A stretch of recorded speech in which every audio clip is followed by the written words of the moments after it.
嗨，大家好，我是坦平叔，今天是2020年1月6号。這一期咱們繼續聊一聊馬杜羅。這個馬杜羅被特朗普抓到美國以後，當地時間1月5號就已經被帶到法庭出庭了，接受審判。紐約時報關於馬杜羅這個最新庭審實錄它有個報道，當地時間5日中午，遭美國控制的委內瑞拉總統馬杜羅在美國紐約南區聯邦地區法院首次出庭。大家也看了那個視頻了吧？這個馬杜羅穿着這個囚服他老婆穿的也是同款情侶款。然後這個馬杜羅可能有时候身材太高大好像也受傷了，那行动反正不太方便。完了上那個囚車的时候也很費勁，身體確實顯得有點笨拙也就是恐怕是那個囚車還是小了一點，上去都不方便。後來就把他帶到這個南區聯邦地區法院。根據紐約時報報道說在主審法官阿爾文·赫勒斯坦詢問馬杜羅後，馬杜羅通過翻譯表示，因為馬杜羅好像說西班牙語馬杜羅說，我是無辜的，我沒有罪，我是一個正直的人，我仍然是我國家的總統，就是委內瑞拉總統說馬杜羅起身離開法庭的時候旁聽席上一名男子用西班牙語對他說他會為自己的罪行付出代價。馬杜羅回應說他會贏得自由。這個馬杜羅離開法庭時用西班牙語說我是丈夫。馬杜羅的辯護律師波拉克表示馬杜羅有健康問題需要治療。這個馬杜羅夫人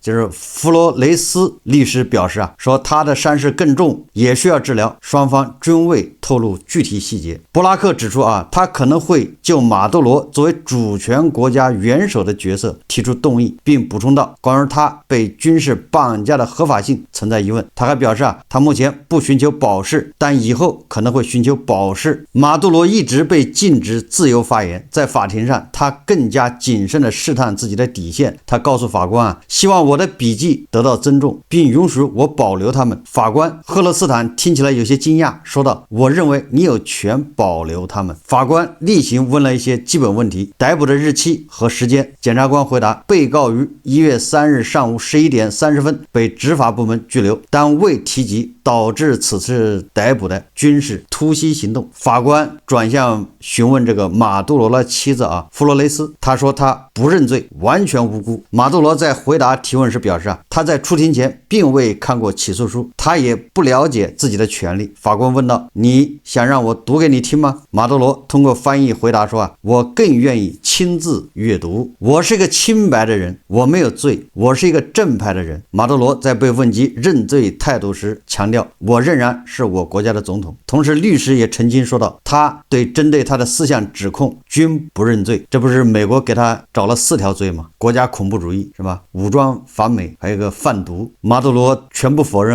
馬杜羅說他是在委內瑞拉加拉加斯的家中被捕的。这個時候馬杜羅恐怕越說他那個狀態找回來了，那個慷慨激昂那個演講對吧？那種有跳舞對吧？那種聲嘶力竭的喊來抓我呀，就這種狀態找到了開始顯得亢奮起來。所以說紐約時報說他語速開始加快。赫勒斯坦法官打斷了他，告訴他以後有時間和地點可以詳細討論這些，現在他只想知道他的身份。馬杜羅再次確認他的名字是尼古拉斯·馬杜羅·莫羅斯。法官要求馬杜羅表明身份。馬杜羅稱自己是委內瑞拉共和國總統，並說他是被綁架到這裡。法官還表示他的職責是確保訴訟程序和審判的公正性。他說這是我的職責，也是我的目標。刑事案件初審通常都很簡短，尤其是在不涉及拘留的情況下。在此情況下，92歲的法官赫勒斯坦幾乎肯定會下令將馬杜羅及其妻子羈押候審，即不得保釋。根據媒體報道這個馬杜羅他拿個小本在那記，說明馬杜羅養成習慣了，對吧？就像那個司令官開會，那所有人都拿個小本在那記，对吧？就像某些國家印度也這樣，上面領導一說話，下面趕緊拿着小本在那邊寫邊畫，實際上畫啥也不知道，畫米老鼠，畫唐老鴨，畫大長腿都有可能，但是這一定是埋頭在那畫，在那寫。所以這個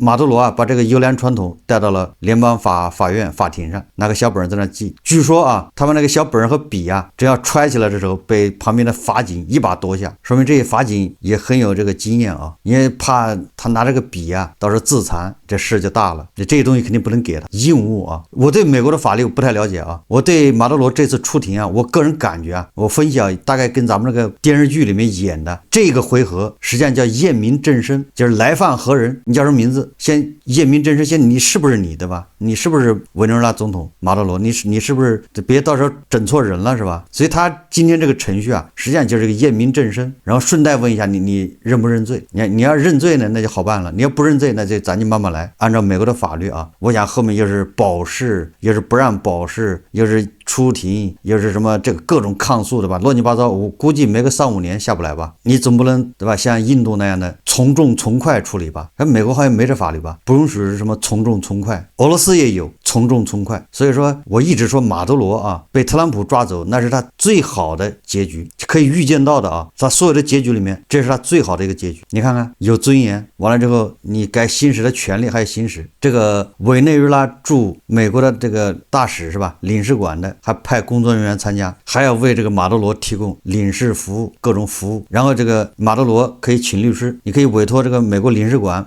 就是委內瑞拉啊駐美国領事館幫他請律師，他也可以自己請律師。馬杜羅不知道有沒有錢呢？他錢被冻結了啊！我看那個報道啊，瑞士把馬杜羅的財產也凍結了。我覺得還有很多基本盤支持馬杜羅的，當然還有委內瑞拉人對吧？在那個紐約南區這個什麼聯邦法院門口啊，在那示威的吧，要釋放馬杜羅。我倒是覺得啊，基本盤和這些人呢，趕緊湊錢吧，給馬杜羅請個好點的律師。戰場上對吧，幹不過特朗普，但是在法庭上不一定幹不過特朗普啊。這個基本盤和這個馬杜羅的支持者應該有這個信心，他的官司可以一直打到啊聯邦對吧最高法院。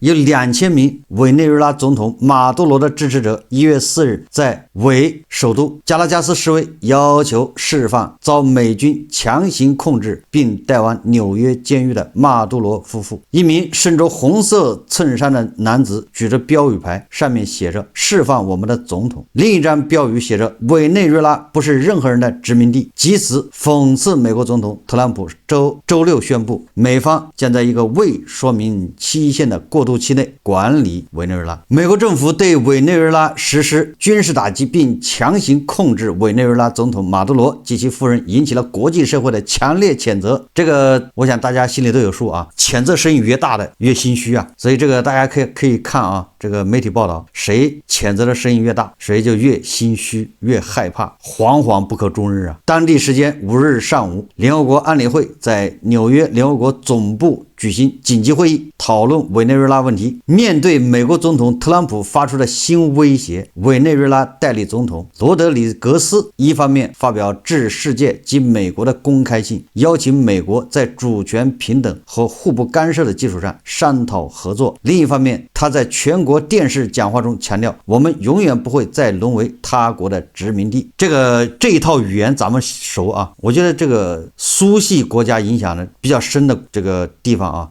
它都有2套語言，这很多人不理解这個事情。什麼叫2套語言？2套語言就是一套是對外的，對外一套說法，對內是另外一套說法。你看委內瑞拉現在就是2套語言，對外對美國對特朗普那就是我們要合作，對內那叫堅決永遠不會淪為他國的殖民地。因為對內有大量的基本盤呢，喜歡聽這樣的話，所以用這樣的話把基本盤先安撫住。對外呢，對吧？特朗普又放話了，你要再學馬杜羅啊，你再搞那一套，你的下場比馬杜羅還慘，應該這麼說的啊。那意思就是馬杜羅是被生擒活捉，輪到你的時候有可能對吧？當場擊斃，這個也保不齊啊。當地時間1月5號啊，委內瑞拉副總統羅德里格斯宣誓就任委內瑞拉代總統。我懷着悲痛的心情而來，我以我的榮譽起誓，我將竭盡全力，直至看到委內瑞拉重回榮耀的殿堂。這個委內瑞拉這個代總統啊，1月4號啊，發布了一封致全世界和美國的信。在信中啊，這個代總統啊稱委內瑞拉追尋和平，渴望在國際尊重與合作環境中避免受到外部勢力的侵襲。委內瑞拉認為，推動美國以及拉美本地區各國之間建立基於主權平等和互不干涉的平衡尊重的國際關係是委內瑞拉的當務之急。委內瑞拉誠邀美國政府共同制定以共同發展為導向的合作議程，同時強調委內瑞拉和平與對話也是馬杜羅總統的立場。盤。北京时間1月6號凌晨委內瑞拉副總統羅德里格斯宣誓就任委內瑞拉代總統。這個根據央視報道說，主持這場宣誓就職儀式的除了委內瑞拉國民議會議長，還有委內瑞拉總統馬杜羅的兒子，國民議會議員叫尼古拉斯·馬杜羅格拉。這個央視報道很有意思無非就是要強化這個代總統那還是馬杜羅的衣钵的傳人，不就這意思嗎？但是我看這個羅德里格斯的宣誓一直到現在的講話，羅格里德斯還沒有提出要迎回二聖。當然了，他不叫迎回二聖他這個叫迎回偽高宗，應該這麼說那個查韋斯是偽太祖嘛，太祖查韋斯，那高宗就是馬杜羅嘛，所以馬杜羅是偽高宗。那按理来說，对吧？你这个副总统一上位，臨時總統，按照央視的說法，你都是对吧？這個馬杜羅的傳人。那現在你的口號應該是迎回偽高宗要指導華盛頓，指導黃龍嗎？迎回二聖。但是沒有這個羅德里格斯居然向美國拋出了橄欖枝，要跟特朗普合作。你說這叫什麼事？基本盤大失所望現在基本盤現在在到處找材料什麼材料呢？比如說抓住這麼一句話，然後就說你看盧比奧居然當了委內瑞拉的總督，再抓住一句話說特朗普就是為了委內瑞拉的石油，要搜刮這個委內瑞拉的這個石油。我看有網友報道說這個人家委內瑞拉的老百姓網友留言評論說我們好幾十年都沒見到石油利潤了，他們美國人從哪兒搜刮呢？當然現在還有很多這個簡中媒體在報道這個馬杜羅的這個監獄這個拘留所環境特別差，裡面暴力犯罪什麼亂七八糟的言下之意就是馬杜羅現在在那個美國的紐約的拘留中心受委屈了。反正這樣的報道30年前都見過，對吧？報道伊拉克的時候不也是這樣嗎？報道薩達姆的時候也是這樣，對吧？美軍去了呢就是為了石油的，你現在看看石油呢，對吧？就是去掠奪的，就是30年沒有任何變化沒有一點長進，對吧？這胡錫進老師還在問，30年前胡錫進老師就問了，對吧？他在環球時報就說了，薩達姆為什麼不慌？因為薩達姆有國民衛隊吧，100萬，當時伊拉克是號稱陸軍全世界排第3，前兩個咱就不提了都知道是哪兩個，他排第3，美軍排第4。我告訴你那前兩個都是薩達姆謙虛，對吧？讓大哥二哥你們在前面，你們先當，你們先緊着你們排，對吧？我這3弟我這排老3就算了就可以，反正比美帝稍微強那麼一點。共和國衛隊100多萬雄師那環球時報都是這麼報道所以胡錫進老師寫了一個薩達姆為什麼不慌是吧？後來他們也開始問共和國衛隊去哪兒了呢？為什麼沒見抵抗呢？30年以後他又問委內瑞拉這個20多萬的正規軍去哪兒了呢？委內瑞拉那個俄羅斯的瓦格納軍事顧問去哪兒了呢？ S400 S300 是吧？鎧甲山毛櫸俄式防空系統在哪兒呢？蘇30在哪兒？古巴的這個軍事顧問在哪兒？不好意思古巴的軍事顧問全部這個陣亡，好歹對吧？跟人家交火了，這個俄式裝備呢整個的啞火對吧？都成了靶子給人炸了。俄羅斯的軍事顧問有一個人為了1美元對吧？人家棄暗投明了。胡錫進老師30年以後還要問，照這個下去過不了多長時間，胡錫進老師又要問伊斯蘭革命衛隊呢人在哪兒？怎麼沒有抵抗呢？對吧？伊朗的這個正規軍也好幾十萬人呢，對吧？永遠要問這樣的問題。這個委內瑞拉這個臨時總統羅德里格斯對吧？我看他也沒有要迎回偽高宗的這個想法，對吧？偽高宗你美國就留着自己玩吧，對吧？你愛怎麼審怎麼審，咱們重啟爐灶。這個時候還真的你不能不佩服一下特朗普。這回特朗普玩得狠，叫恩威並重，擒賊先擒王，確實做到了先把馬杜羅給抓了，完了之後讓你剩下的人對吧？馬杜羅的這個原班人馬，你們把委內瑞拉照顧好，不能出現動亂，不能出現人道主義危機，然後慢慢改制，叫徐徐圖之你不是臨時總統嗎？你後面還有大選。這個特朗普找了美國的很多石油公司在談話，忽悠他們到委內瑞拉去接盤，對吧？帶着你的錢，帶着你的美金去委內瑞拉開採石油、修碼頭、修基礎設施。這美國的石油公司不願意我看了媒體報道，人家都要算成本的，你有沒有國家補貼？你特朗普你有補貼嗎？沒補貼，人家一算賬不賺錢人家不去，賺錢他才去基本盤的腦子裡面好像美國人對吧？那個運油的船往那一放，然後搞個這個機器對吧？往地裡一插就開始吸油，吸上這個運油船這就運走了，哪有那麼容易對吧？前期要大量的投資港口，這個煉油、採油、管道，而且還給當地補貼，老百姓在那兒嗷嗷待哺的，這都是錢特朗普的權力實際上你說他大吧，他其實權力一點都不大，他就是管外交、軍事對吧？什麼貿易，他國內也沒有什麼大量的國有企業，美國也沒有什麼國資委，對吧？美國的財政部那可憐是負債負了都37萬億，那天天為那個利息發愁。所以我說特朗普這一招很厲害，就是他這個代價最小，不至於引起人道主義危機。如果委內瑞拉現在亂了啊，街上槍声一片，一天死幾萬人，那你看吧，這回全世界都会把矛头对準特朗普。所以特朗普把这事甩給這個馬杜羅的這個親信，對吧？原班人馬，既敲山震虎，對吧？讓你們老實點，又對吧？把事還甩給你們自己去處理。說什麼盧比奧是總督，那只不過是開玩笑。盧比奧有責任協助啊，這個委內瑞拉的是副總統，就是代總統羅格里德斯，但你還得幫人家把這事處理好。所以我剛才說了啊，譴責声音越大的越慌，对吧？這個內心慌亂的程度啊，跟那個譴責的聲量成正比。實話實說啊，委內瑞拉老百姓這回對吧，又有了一次機會改變命運，那就看委內瑞拉老百姓能不能把握住和平過渡。這個馬杜羅啊，確實啊，2次敗選，操縱選舉啊，賴在這兒不走。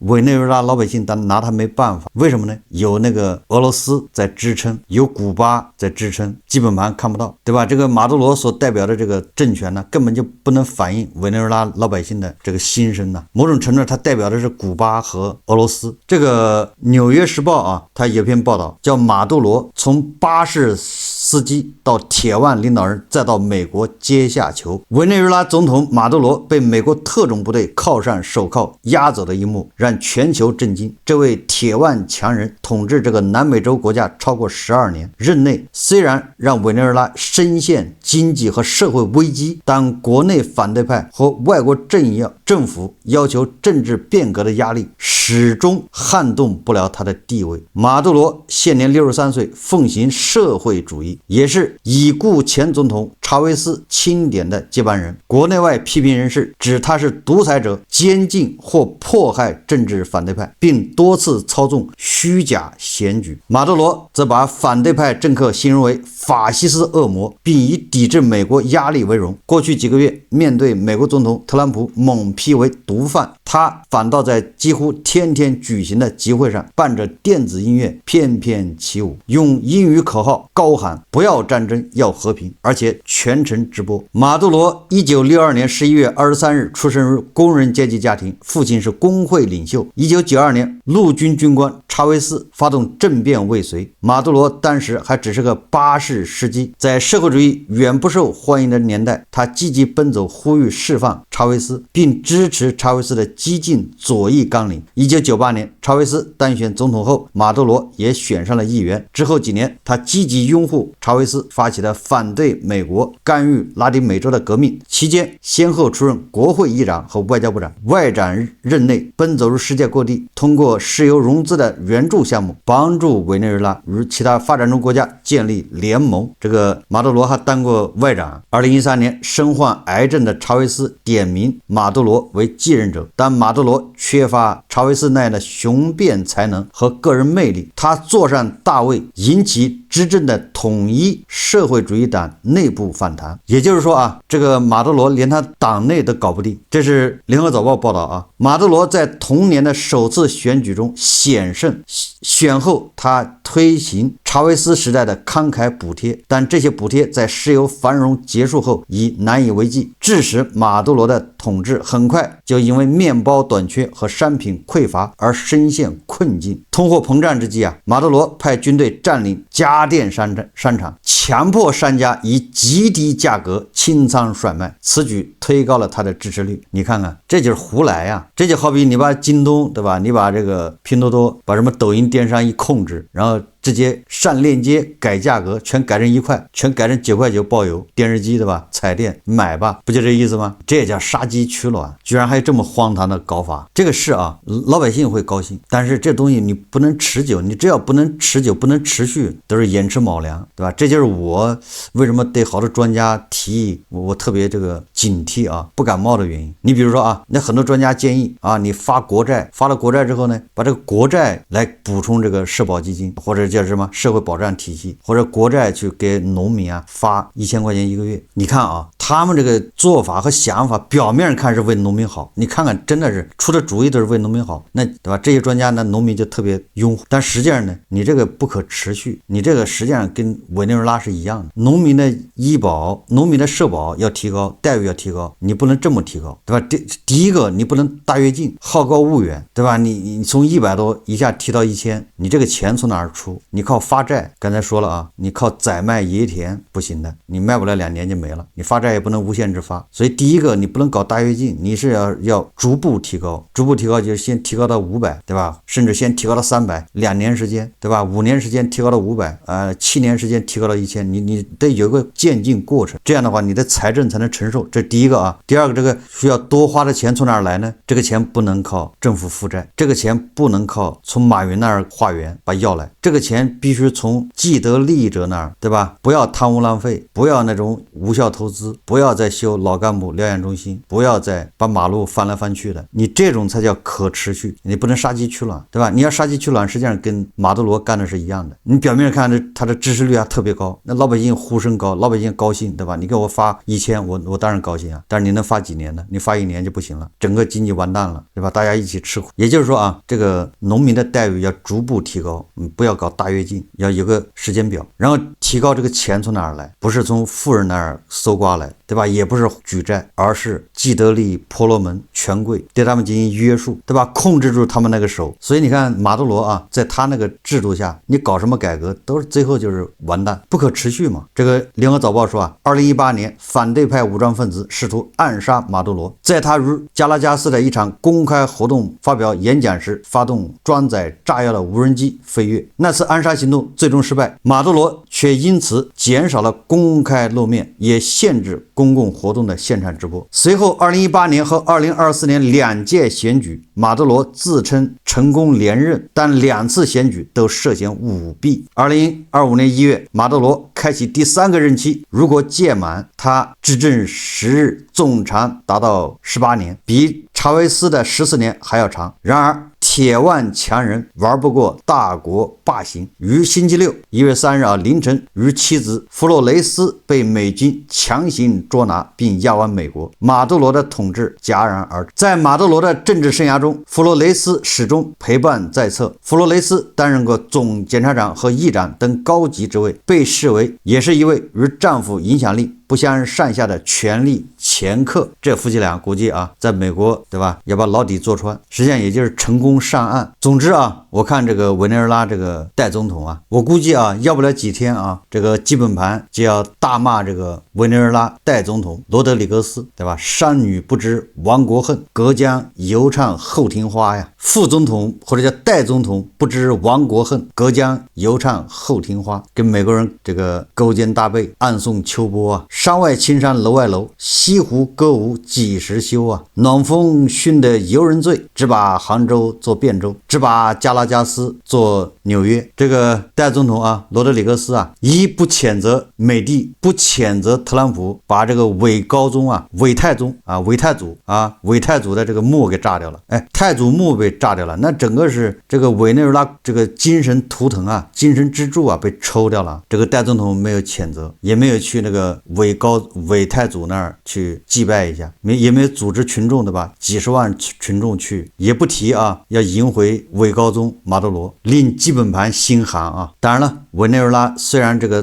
代總統已經就職，但是他國內這種內鬥啊剛拉開序幕，沒了這個馬杜羅這種鐵腕啊，委內瑞拉這個政局怎麼變化，會不會引起動盪，這個都值得大家關注。好，這期節目啊，咱們就聊到這裡，感謝大家收看。如果喜歡我的節目，歡迎訂閱轉發，也可以在下方留言評論，謝謝大家。